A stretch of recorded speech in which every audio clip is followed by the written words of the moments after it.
Hello dear friends, स्वागत है आपका अपने यूट्यूब चैनल एसडी एजुकेशन पर। आज है 18 जनवरी 2025 और हम बात करेंगे रेगुलर की तरह आज के most important current affairs question के बारे में। जैसा कि आप सभी लोग जानते हैं, हम अपने इस वीडियो में जो भी आने वाले एग्जाम्स हैं उनमें जो करंट अफेयर्स रिलेटेड जो भी क्वेश्चन पूछे जाते हैं उन सभी क्वेश्चन को यहाँ पर कवर किया जाता है। साथ ही साथ उन क्वेश्चन से रिलेटेड जो इंपॉर्टेंट पॉइंट बनते हैं, जो अन्य पॉइंट्स निकल करके सामने आते हैं, उन सभी को बहुत ही अच्छे तरीके से क्लियर किया जाता है। तो अगर आप वीडियो पर पहली बार आए हैं तो वीडियो को शुरू से लेकर लास्ट तक पूरी देखिए। वीडियो अगर पसंद आती है तो वीडियो को लाइक कीजिए, अपने दोस्तों के साथ वीडियो को अधिक से अधिक शेयर कीजिए और चैनल को सब्सक्राइब भी कीजिए। बढ़ेंगे वीडियो में आगे की तरफ और बात करेंगे आज के पहले प्रश्न की।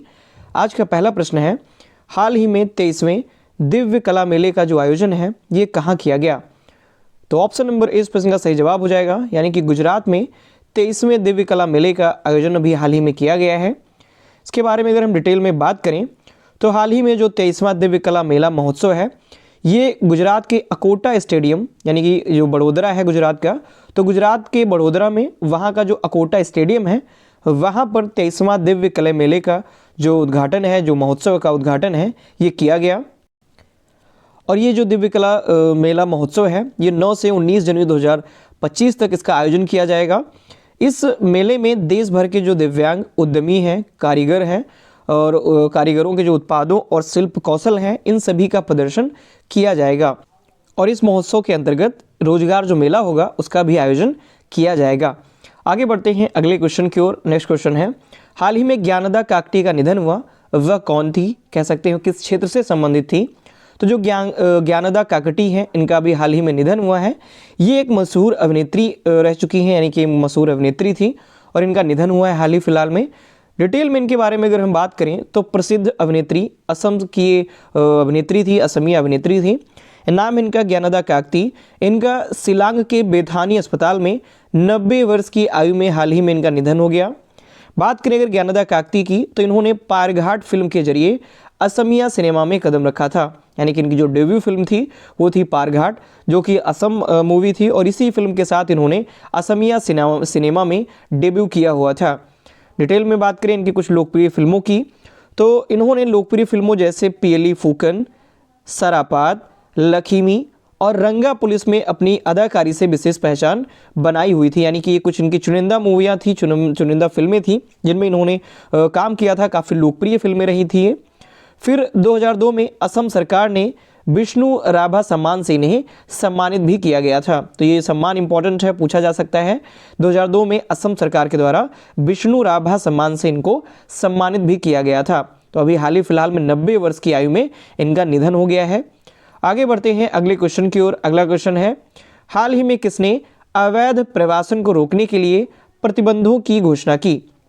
यानी कि जो अवैध प्रवासन हो रहा है उसको रोकने के लिए किस देश ने जो प्रतिबंध है वो लगा दिए हैं? तो ऑप्शन नंबर 20 पर इसका सही जवाब हो जाएगा, यानी कि ब्रिटेन ने अवैध जो आप्रवासन है उसको रोकने के लिए प्रतिबंध लगा दिए हैं।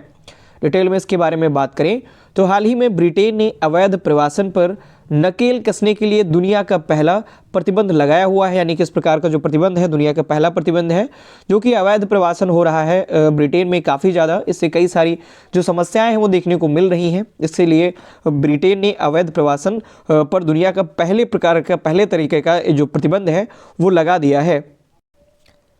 इस नई प्रतिबंध व्यवस्था में इस वर्ष के भीतर लागू होने की उम्मीद है, यानी कि ये जो नई प्रतिबंध व्यवस्था है ये इसी वर्ष यानी 2025 के लास्ट तक या फिर हाफ 2025 ईयर तक ये लागू कर दिया जाएगा। बात करें लेबर सरकार, यानी कि जो लेबर गवर्नमेंट है वहाँ की लेबर पार्टी की, इसमें परिवर्तन की योजना का जो उद्देश्य है, यानी कि जो ये नई प्रतिबंध व्यवस्था लगाई गई है इसका जो उद्देश्य है वह अंग्रेजी चैनल के पार खतरनाक छोटी नावों के आवागमन को कम करना है। यानी कि जो अंग्रेजी चैनल है ब्रिटेन के बीच में, उस चैनल के द्वारा, उस पानी के रास्ते के द्वारा कई बार जो छोटी नावें हैं उनके द्वारा अवैध प्रकार का जो प्रवासन है वो देखने को मिलता है, आवागमन देखने को मिलता है। इससे कई सारी जो समस्याएं हैं वो देखने को मिलती है।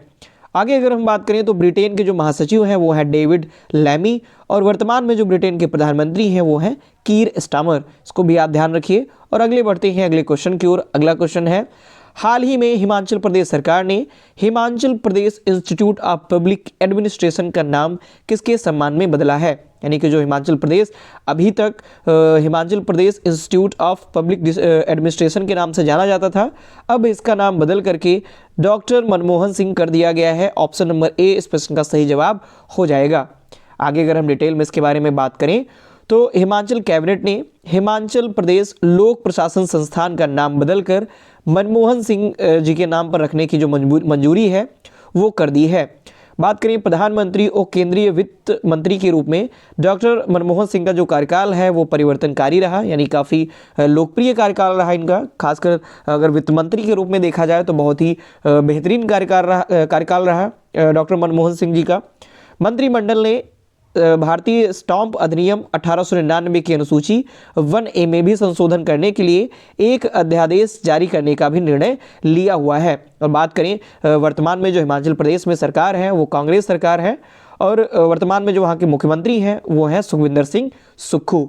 आगे बढ़ते हैं अगले क्वेश्चन की ओर। अगला क्वेश्चन है मोस्ट इंपॉर्टेंट क्वेश्चन है ये।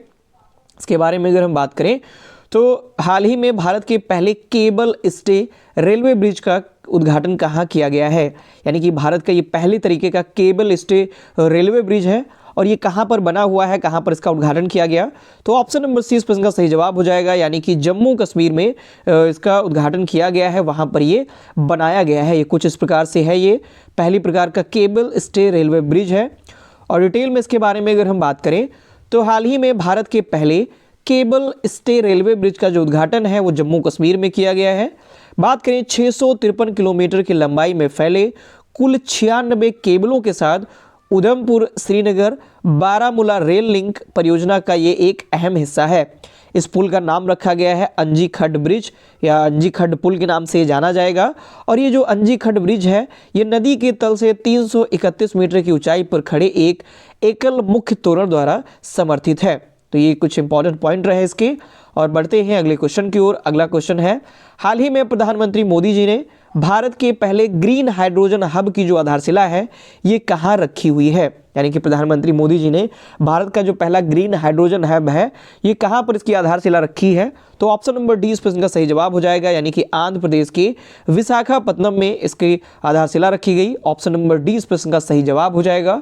डिटेल में अगर हम इसके बारे में जानें, हाइड्रोजन जो परियोजनाएं रखी गई है ग्रीन हाइड्रोजन हब परियोजना, तो प्रधानमंत्री नरेंद्र मोदी जी ने आंध्र प्रदेश में विशाखापत्तनम के पास पुदुमदका में राष्ट्रीय हाइड्रोजन मिशन के तहत देश की पहली ग्रीन हाइड्रोजन हब परियोजना की आधारशिला रखी हुई है। और ये आधारशिला 8 जनवरी 2025 को रखी गई। ये आधारशिला बात करें आंध्र प्रदेश राज्य में 2 करोड़ रुपए से अधिक की विभिन्न परियोजनाओं की आधारशिलाएं भी रखी गई हैं, यानी साथ ही साथ 2 करोड़ रुपए से भी अधिक लागत की कई सारी अन्य परियोजनाएं हैं उनकी भी आधारशिला रखी गई। बात करें अगर इस ग्रीन हाइड्रोजन हब के बारे में तो इस परियोजना में कुल निवेश लगभग 1,85,000 करोड़ रुपए का माना जा रहा है, ऐसा अनुमानित राशि बताई जा रही है। आगे क्वेश्चन की ओर बढ़ते हैं। अगला क्वेश्चन है हाल ही में किस देश की संसद ने जोसेफ ऑन को राष्ट्रपति नियुक्त किया? यानी कि जोसेफ ऑन जो है ये किस देश के नए राष्ट्रपति बनकर के आए हुए हैं? तो ऑप्शन नंबर ए इस प्रश्न का सही जवाब हो जाएगा, यानी कि लेबनान के ये नए राष्ट्रपति चुने गए हैं जोसेफ ऑन। बात करिए अगर इनके बारे में डिटेल से तो लेबनान की संसद ने सेना प्रमुख रहे जोसेफ ऑन को देश का नया राष्ट्रपति नियुक्त किया है। यानी कि राष्ट्रपति होने से पहले ये लेबनान के सेना प्रमुख थे और अब जाकर के वहाँ के नए राष्ट्रपति नियुक्त कर दिए गए हैं।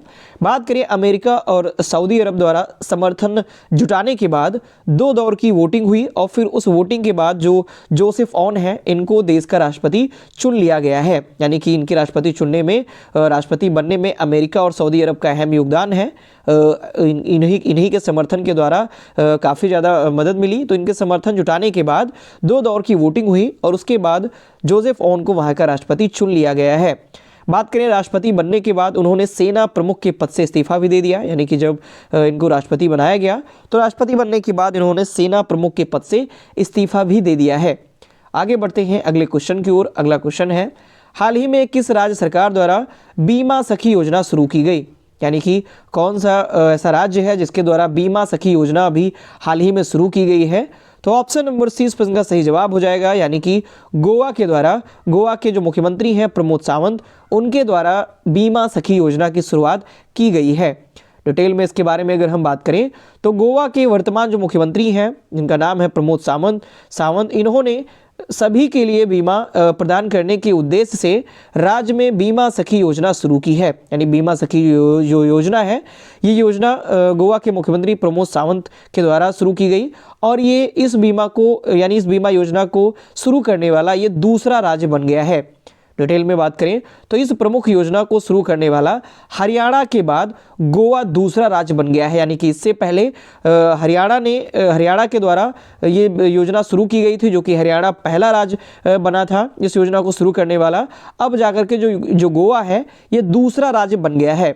इसके साथ ही साथ अगर और हम बात करें तो बीमा सखी जो योजना है, इस पहल के द्वारा 18 से 70 वर्ष की आयु की उन महिलाओं को सशक्त बनाने के लिए ये जो योजना है ये लाई गई है जो 10वीं कक्षा पास हैं। यानी 18 साल से लेकर के 70 वर्ष तक की जो भी महिलाएं हैं जो 10वीं कक्षा उत्तीर्ण कर ली है जिन्होंने, उन सभी के लिए जो योजना है ये लाई गई है और इस योजना का नाम है बीमा सखी योजना।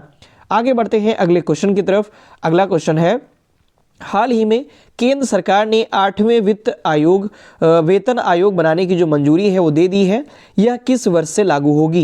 यानी कि जो 8वें वेतन आयोग जो था उसको केंद्र सरकार के द्वारा मंजूरी मिल गई है और ये किस वर्ष से लागू किया जाएगा? तो ऑप्शन नंबर सी इस प्रश्न का सही जवाब है, यानी कि 2026 से जो 8वां वेतन आयोग है इसे लागू किया जाएगा।